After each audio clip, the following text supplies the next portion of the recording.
Hello, Tina McGuff, one of our 50 Thrivers. So lovely to see you again. And you're one of the voices on our book, The 9 Secrets to Thriving, which is great. And I've asked you just to be part of this mini series, Tina, to check in with you as one of the 50 Thrivers, see if you've been thriving through COVID. So that's a good place to start. Have you been thriving through COVID, Tina? Yes, just about. Thank you so much for inviting me on, and it's been a privilege for me to be part of the 50 Thrivers as well. Yeah, COVID, obviously, like everyone, it's been such a strange, a very interesting time. I think we've all learned a lot about ourselves and one another and people in and out of our homes. Yeah, I've managed to get through okay, but I'm lucky because I'm working from home. So it's been a very different experience for me in that sense. Okay, so do you have maybe 2 or 3 insights or practices that have really worked for you that might also work for some other people? Because we're going to be in this process for a while, going through the various stages, and of course autumn might bring about a whole number of challenges for very many people.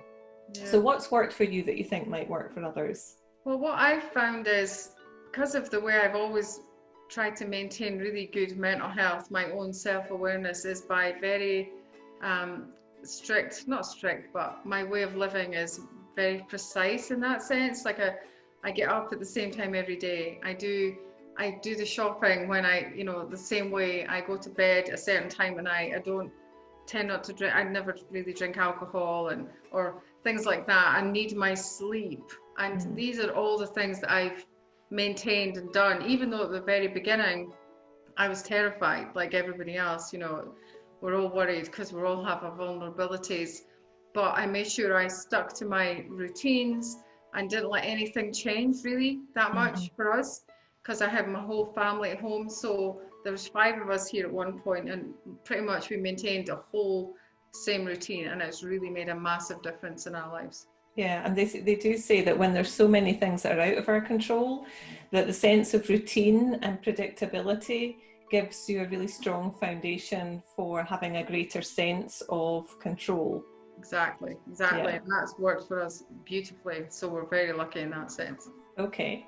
And is there anything else you want to share? Any other tips or practices that work for you? I think one thing I found I was really nervous about, because we're all locked in this house, as I say, 5 of us, and we're all very different people.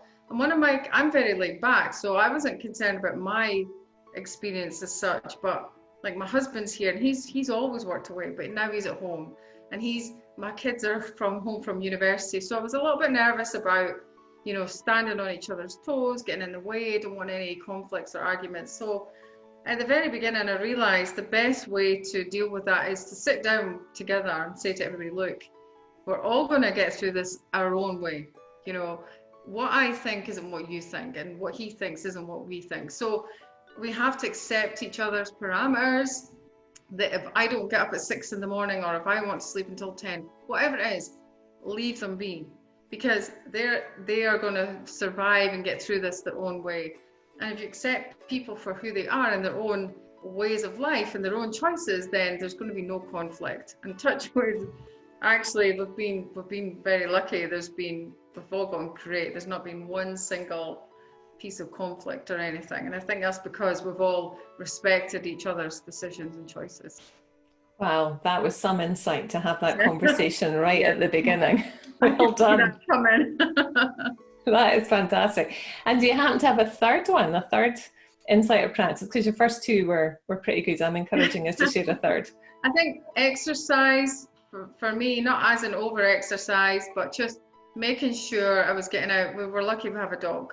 So we were able to take the dog out for a walk every single day. And again, it's slotting into that routine. So any reason to get out, even if it's just running around the garden. One of my sons he measured the garden out and put markers on it to make sure he was getting so many kilometers a day he was running, so it's just making sure you do something physically active, whether it's walking, whatever it is. That was very important to all of us. None of us are fitness fanatics by any stretch, but we just thought it was an important thing, and actually it's something we've really enjoyed.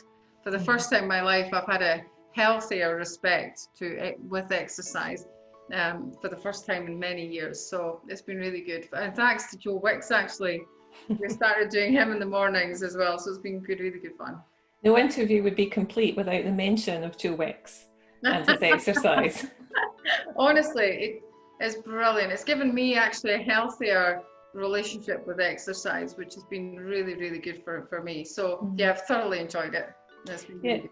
So that's been a really positive and constructive routine, because so many people that I've spoken to have actually had a great exercise routine until lockdown happened, and then that threw them right off because of all the restrictions around not being able to go outside. So good on you. So Tina, it has been just a joy to see you.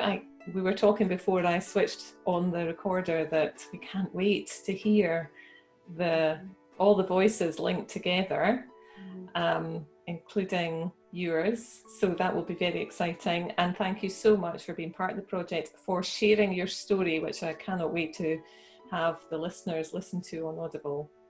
And it's just been lovely to see you again. Thank you very much. Thanks, Emma.